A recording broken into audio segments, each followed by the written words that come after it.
For the longest time, the quantum race looked like a pretty simple numbers game, right? Whichever company had the most qubits, well, they were winning. But what if that was the completely wrong way to keep score?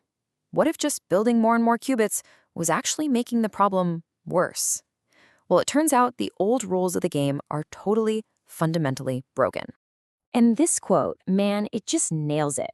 In the strange world of quantum, just making things bigger doesn't mean you're making them better. Without a way to control them, more qubits just means more chaos, more noise, more, well, entropy. It's a wild idea, I know, but it's the new reality we have to wrap our heads around.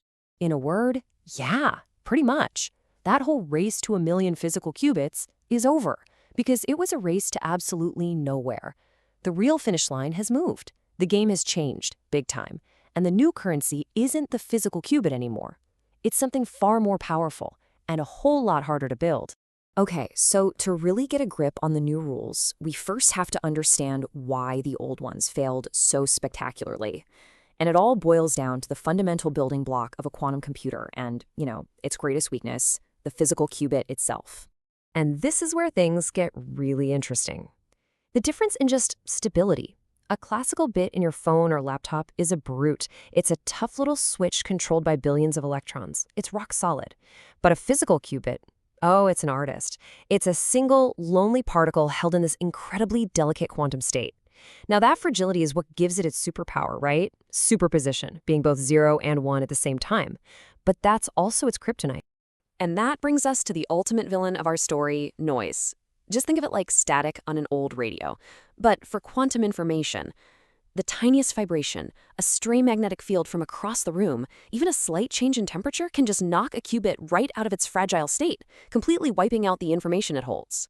So, this noise, it's a two-pronged attack. First, you've got something called relaxation, or a T1 error. This one's pretty straightforward. The qubit just gets tired, loses energy, and flips from a 1 back down to a 0. But the second one, dephasing or T2, oh, this one is sneaky. It doesn't mess with the qubit's energy, but it scrambles that delicate phase relationship, the very thing that lets it be a 0 and a 1 at the same time.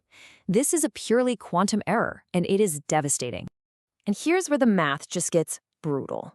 Let's say you have fantastic qubits. I mean, top-of-the-line stuff, with 99.9% reliability for every single operation. You think that's amazing, right? Nope. After just 1,000 steps in a calculation, your probability of actually getting the right answer has already plummeted to 37%. The errors just stack up on top of each other exponentially. And this right here, is why the whole million qubit thing was a mirage. If you try to run a genuinely useful, real-world algorithm, something that's going to take millions of operations, your success rate with these raw, noisy qubits drops to basically 0. Your incredible, super powerful quantum computer, well, it basically becomes the world's most expensive random number generator, and scaling up just makes it a bigger one. Okay, so if just building more physical qubits is a dead end, what's the answer? The solution? It's a total paradigm shift.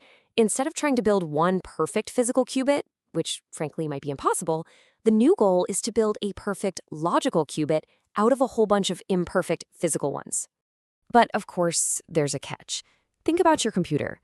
To fix errors, you just make copies. You store a bit 3 times, and if one flips, you take a majority vote. Easy. But quantum mechanics has this one unbendable rule called the no-cloning theorem. It says you can never, ever create a perfect copy of an unknown quantum state. You just can't back up a qubit. So instead of copying, quantum error correction, or QEC, gets clever. It uses entanglement. It takes the information of one logical qubit and smears it across many physical qubits. Then it's constantly running these little checkups. And here's the magic trick. You never actually look at the data on the qubits. That would destroy everything.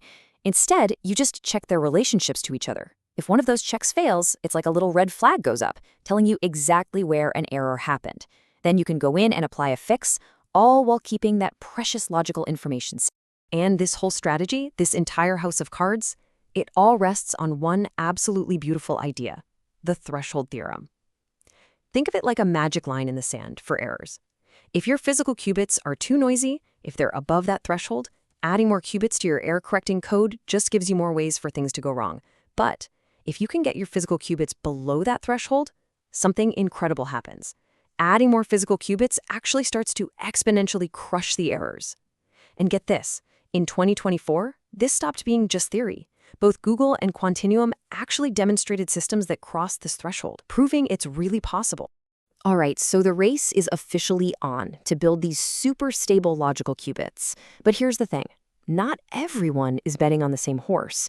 The world's top quantum companies are making massive bets on three very, very different ways to build the hardware.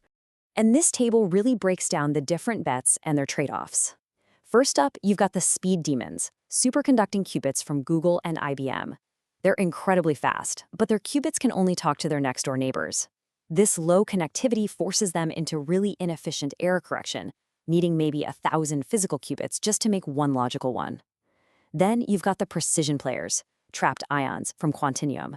They're slower, sure, but their qubits can talk to any other qubit in the system. That lets them use these hyper-efficient codes, getting that ratio down to maybe 50-1. And then there's the wild card, neutral atoms. They promise the best of both worlds with connections you can rewire on the fly, opening the door to the most efficient codes of all. But look, getting to this level of fault-tolerant power isn't free, not by a long shot. It comes with these huge hidden costs that experts are calling taxes, massive overheads that really define the true engineering challenge here. And there are three big ones you have to pay. First up is the space tax. That's just the sheer number of physical qubits you need to protect one logical qubit, that 1,000-to-1 ratio we just talked about. Then there's the logic tax. This one's a bit of a mind bender. It turns out most error correction only lets you do a few basic operations. To do everything you want, you need this special, incredibly expensive process that just eats up resources. And finally, you've got the time tax. A regular classical computer has to watch the quantum chip in real time to spot errors, and it has to be mind-bogglingly fast to keep up. And this just shows how insane the logic tax really is.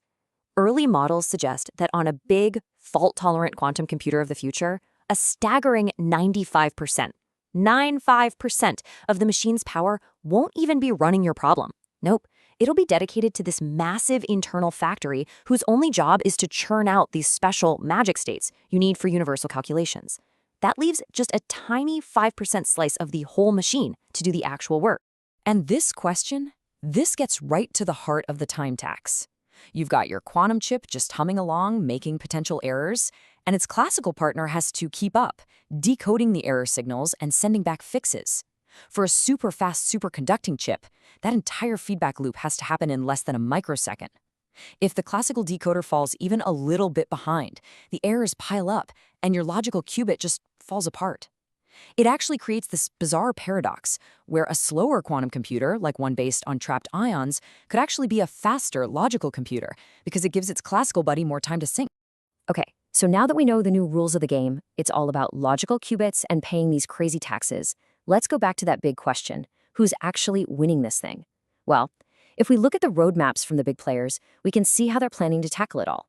You can see right away the strategies are all over the map. IBM, they're playing the long game, betting on new hardware to get better connections and use more efficient codes by 2029.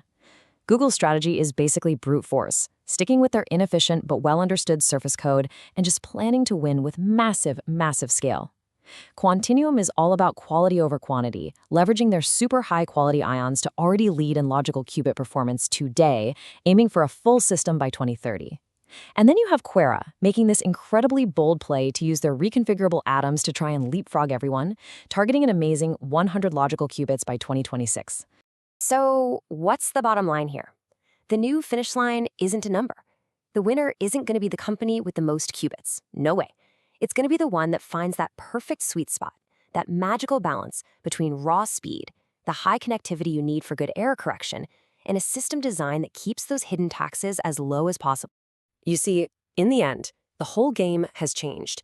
This isn't a hardware race anymore, a sprint to build the most parts. It's about something way more complex, more beautiful even. It's about orchestration. It's about convincing thousands, maybe millions, of these tiny, fragile, chaotic quantum bits to all work together in perfect harmony, just to protect a single, precious thread of logical information from the noise of the universe.